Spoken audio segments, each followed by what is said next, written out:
Beautiful people, regardless if you're saved or unsaved, it doesn't matter at this point, because the fact of the matter is that this mind is a battleground. It's a place where heated and fierce battles take place all day, every day. You know, scientists say that on average, every human being on the planet thinks at least 80,000 thoughts a day. Now, I don't know about you, but out of 80,000 thoughts a day, the vast majority of those thoughts that come to my mind are not good. I've got to literally pull those thoughts down and arrest them. Now, Apostle Paul reminds us in Philippians 4:8, he says, finally, my brethren, he's speaking to all those people who say that they follow Christ, Yeshua. Whatever things are pure, whatever things are true, are lovely, are of good report, if there any praise to it, to praise the Most High God, meditate on those things. Well, that's telling me that I got a lot of work to do. But one thing I have learned is that what the enemy wants to do, he wants to turn our psychological battleground into a playground. A playground where he can continue to play Jedi mind tricks. A playground where he can push certain buttons to know that we can get a mental response because we're triggered.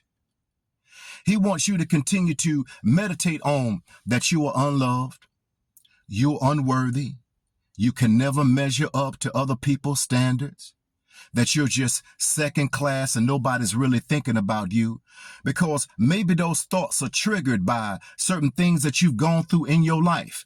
Maybe it was that divorce. Maybe it was that bad relationship. Maybe it was a betrayal in a friendship. Maybe it was a business deal that went bad and somebody you thought that had your back, they ended up having a knife in it.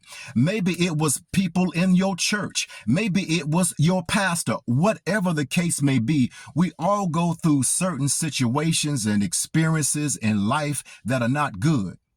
And from those events that are not good, we're triggered by thoughts that are not good, that are linked to it, that the enemy uses as weapons against us. So we've got to get on the battlefield of our minds, to get on the front line, to understand that I've got to put on my combat boots. I'm not responsible for what happened to me, but I am responsible for my own wellness and mental health. The enemy wants us to believe and think and meditate on that every single failure that you experience in life, that means that you are a failure. You can suffer defeat and not even be defeated. But it starts right here and it ends right here. Taking total control of this battleground to make sure that it doesn't become the enemy's playground. Constantly playing tricks all day long.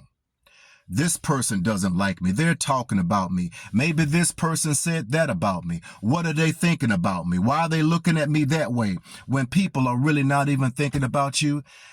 In this day and time, people get so much on their mind. How am I going to make ends meet? How am I going to get this job when there are already 25 applicants that's gunning for the same job? Enemy wants to incarcerate us in our own mind. He wants us to believe and think that which is not even taking place, that people are talking about you when they're really talking about something or someone else. People are thinking this about you. No, they're not thinking that about you. You're thinking that about yourself. Why are they looking at me real strange? Well, they're looking at you strange because they're really not even looking at you at all. They're just in a daze because they don't know how they're going to make ends meet. They're in a daze because they've been praying for their loved one to come back home and they haven't been found yet.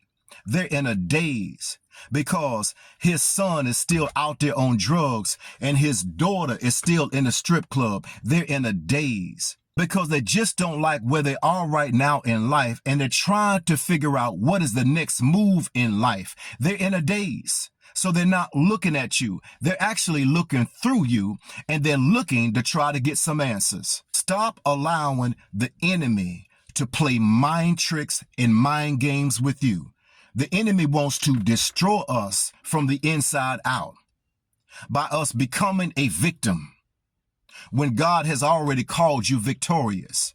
And the more and more we become victim minded, now we become villain oriented. We become our worst enemies. We become our own villain. So it's not the circumstances. It's not the experiences in life. It's not the people who have done you wrong. No, everybody haven't done you wrong. Oftentimes we do ourselves wrong by allowing the enemy too much access to us mentally, too much authority over us when we have been given the authority of Christ. And we just sit back and we just allow ourselves to be completely victimized by an enemy that we're supposed to have authority over.